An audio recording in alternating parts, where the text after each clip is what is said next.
You ever live somewhere so quiet, you start to wonder if you're the only person left on Earth? That kind of silence has a weight to it, and sometimes it's hiding something awful. This is the story of how I found out my neighbor had died, without anyone even noticing. I live in a small cul-de-sac on the edge of town. It's one of those places where people keep to themselves. Yards are trimmed, mailboxes aren't overflowing, but no one really talks. Not in a neighborly way.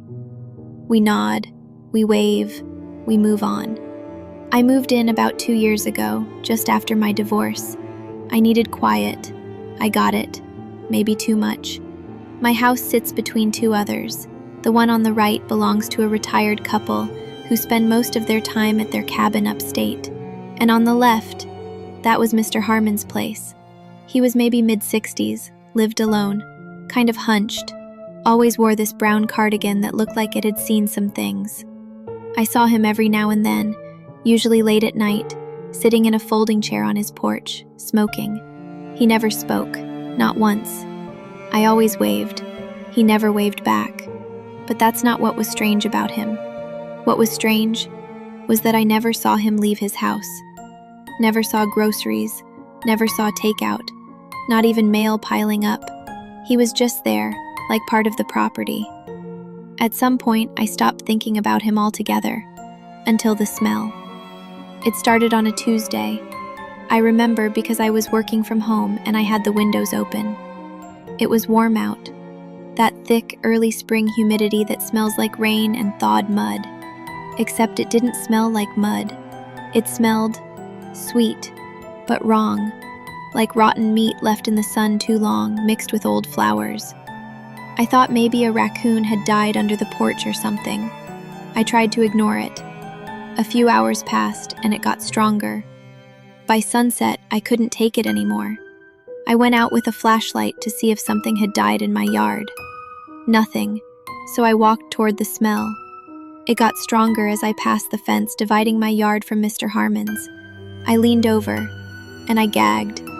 It was coming from his house. I froze there for a minute, just staring at his windows. All the blinds were shut tight. His porch light was off, and his front door had cobwebs running across the top corner like no one had opened it in weeks. That's when I realized I hadn't seen him lately. Not for weeks, maybe even longer. A pit started to form in my stomach. I checked my phone. It was around 9 p.m. Too late to knock on a stranger's door without coming off like a lunatic. But something felt wrong. Deeply wrong. I called the non-emergency police line and told them I was worried about my neighbor. They said they'd send someone by the next day. I didn't sleep that night. The next morning, I watched from my kitchen window as the police arrived. 2 officers, they knocked. Waited. Knocked again. Then one circled around the back. That's when I heard it, a shout. And the sound of someone throwing up. The officers radioed something in, then called for backup. A medical examiner showed up, then a coroner's van.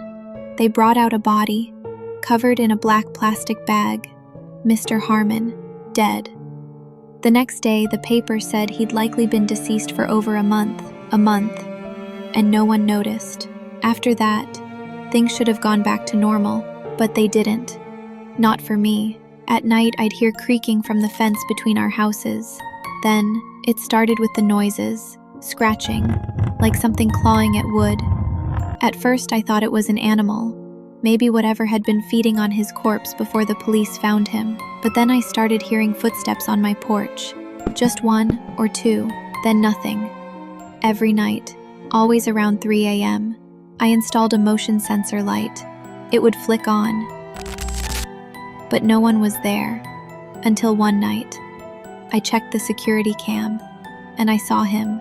He was standing just at the edge of the porch, barely inside the frame, wearing the same brown cardigan, same hunched posture, just standing there, staring. The footage glitched as he moved forward, a kind of static tear across the image. And then, he was gone. I tried to rationalize it. Maybe a camera glitch.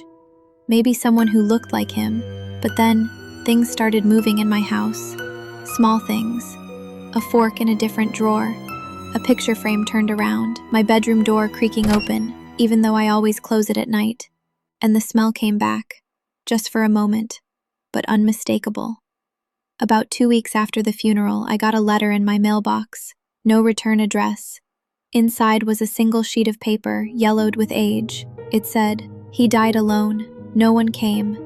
Now he walks, until someone knows." I dropped it like it burned me. The handwriting was shaky, childlike. I ran next door, to his house, out of sheer anger or fear. I don't know which. The place was boarded up, pending an estate sale or something, but someone had torn one of the boards off the window. I looked inside, and I swear to you, there was a chair in the middle of the living room, and in it sat that same brown cardigan, neatly folded, just waiting. That night, I had a dream. I was in Mr. Harmon's house. It was cleaner than it ever looked on the outside. Warm lighting, old furniture. He sat across from me, not dead, not bloated, just tired. He looked at me with these sad gray eyes and said, "I tried to leave, but no one would know me. No one saw me. No one cared. So now I stay." When I woke up, my bedroom smelled like smoke, like an old cigarette, and there was ash on the floor. The last night it happened, I was downstairs watching TV, trying to drown out the growing unease that had become a part of daily life, and I heard a knock. 3 slow knocks, not at the front door, but at the sliding glass door to the backyard. I didn't want to look, but I did, and there he was, face against the glass, eyes wide, mouth slightly open, still wearing that damn cardigan, but something was wrong with his skin. It was peeling, gray, like paper. I blinked, and he was gone. I moved out the next week. I live in a different town now. I've got neighbors I talk to. I check in on them. I make sure they check in on me, because I learned something back there in that quiet cul-de-sac. Sometimes ghosts don't haunt because they're angry. They haunt because they were forgotten. And the worst kind of death is the one no one notices. If you made it this far, thank you for listening. Remember to check in on your neighbors, especially the quiet ones. You never know what might be sitting in the silence next door. If you enjoyed this story, hit like, subscribe, and let me know in the comments.